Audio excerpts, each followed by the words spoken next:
UP board class 10th subject math exercise 13.2 चल रही थी, वॉल्यूम एंड सरफेस। तो इस एक्सरसाइज के मैं आप लोगों के लिए 3 क्वेश्चन करवा चुका हूं। क्वेश्चन नंबर 4 की ओर बढ़ते हैं। क्वेश्चन नंबर 4 में कहा गया है, एक बार क्वेश्चन को पढ़ रहा हूं। एक कलमदान घनाभ के आकार की एक लकड़ी से बना हुआ है। तो इन्होंने घनाभ की बात की है। सबसे पहले तो मैं घनाभ बनाऊंगा। ये घनाभ है एक,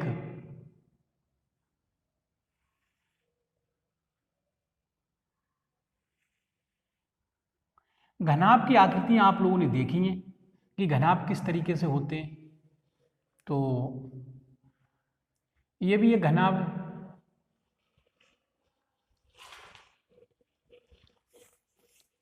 दोबारा बना रहा हूं, ठीक।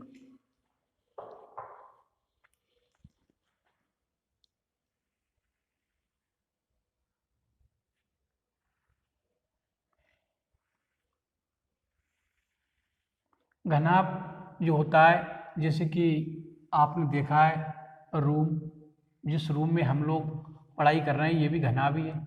संदूक देखे हैं आपने, तो वो भी घनाभ की उदाहरण है। तो इस तरीके से घनाभ की आकृतियां होती हैं। तो ये उसी संदूक टाइप का ही मैं बना रहा हूं, ठीक है। ये घनाभ है, ये घनाभ है। एक कलमदान है ऐसा घनाभ के आकार का, ठीक। और इसमें क्या किया गया है, इसकी कुछ लंबाई चौड़ाई भी दी होगी, मैं जरा पढ़ रहा हूं। लकड़ी से बना है, लकड़ी का ये कलम रखने के लिए शंक्वाकार गड्ढे बने हुए हैं। तो इसमें कलम डालने के लिए, कलम रखने के लिए शंक्वाकार गड्ढे बनाए गए हैं। और घनाभ की विमाएं 15, 10, 3.5 है। घनाभ की जो लंबाई है वो 15 सेंटीमीटर है। इसकी जो चौड़ाई है बी वो 10 सेंटीमीटर है। और इसकी जो ऊंचाई है वो 3.5 सेंटीमीटर है।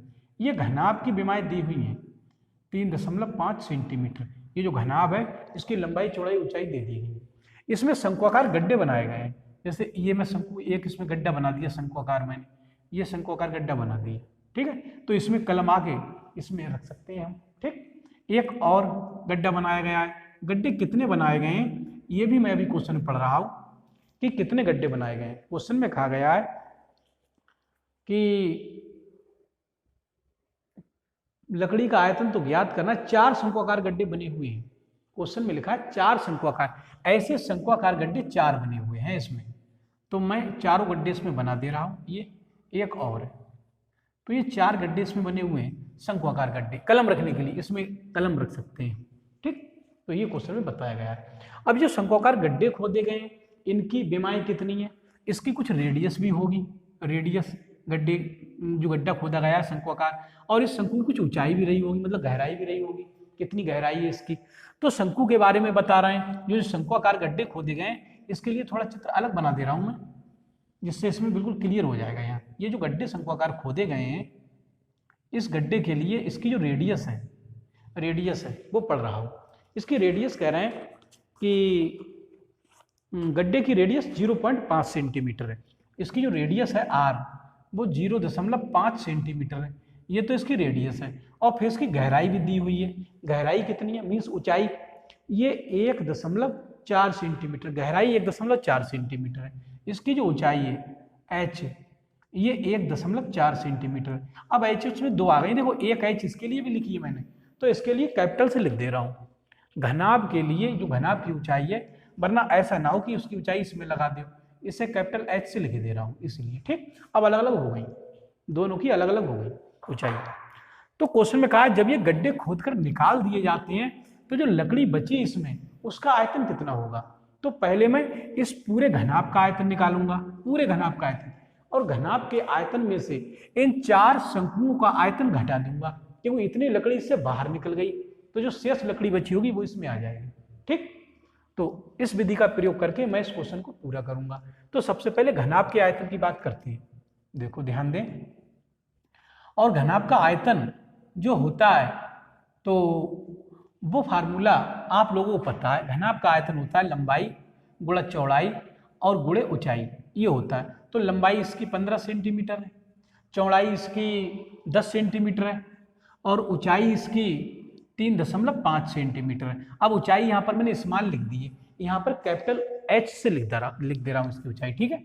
तो ये कैपिटल एच है ऊंचाई इसकी, ठीक, कैपिटल एच से इसकी ऊंचाई लिखी गई है घनाभ की, इसे ध्यान रखें। स्मॉल एच कहीं लिख दिया, कहीं धोखे से ई अगर ऊंचाई लग गई तो क्वेश्चन गलत हो जाएगा, ठीक। तो इसकी मल्टीप्लाई होगी आपकी 15 पंजे 75 हासिल के 7 और 15 तिया 45, 45 और 7 52 और एक जीरो लगेगा, 10 से मल्टीप्लाई होगी, एक के बाद दशमलव लगेगा तो यहाँ आ जाएगा। तो इसका आयतन आ जाएगा 525 घन सेंटीमीटर, ठीक। ये इसका आयतन होगा 525 घन सेंटीमीटर। ये घनाभ का आयतन आया है निकल के। अब मैं शंकु का आयतन निकाल रहा हूं, शंकु का आयतन।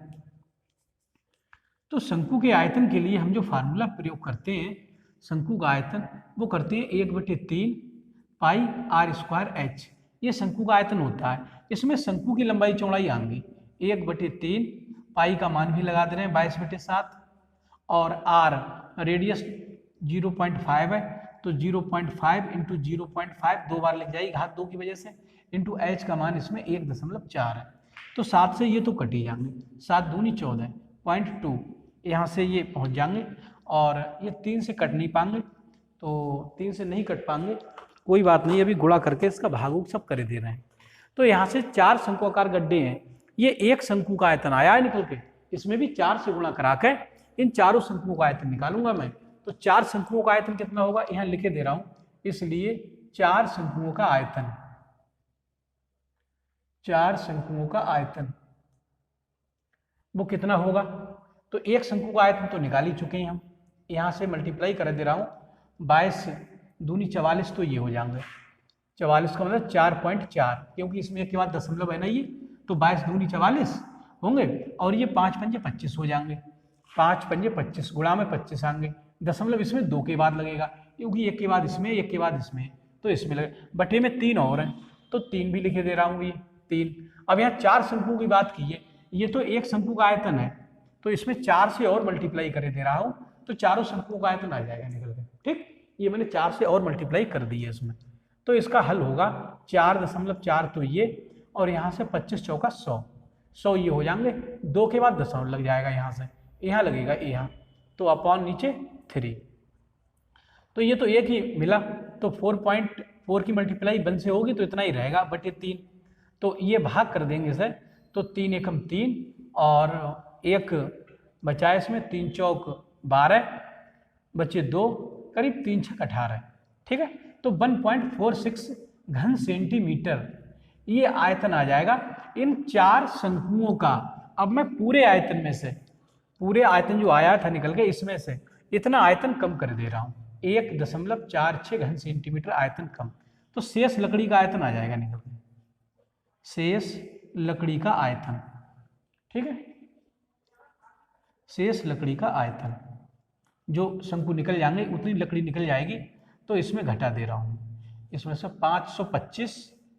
525 में से घटा दे रहा हूँ 1.46 घन सेंटीमीटर, ये कम कर दे रहा हूँ, ठीक है।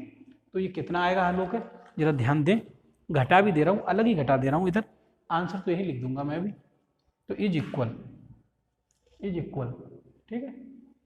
तो थोड़ा ऊपर लिख दे रहा हूँ, हो सकता है यहाँ दिखाई ना दे तो यह लिख दे रहा हूँ, ठीक।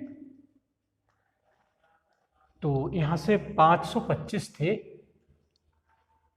525.00 से घटा दे रहा हूँ मैं 1.46, तो ये आ जाएंगे, यहाँ से 10 में से 6 जाएंगे तो 4 बचेंगे, यहाँ से 9 में से 4 5 बचेंगे, यहाँ से 4 बचेंगे आपके 1 3 और 523, तो ये आ जाएगा 523.54, यहाँ लिख दे रहा हूँ 523.54 घन सेंटीमीटर।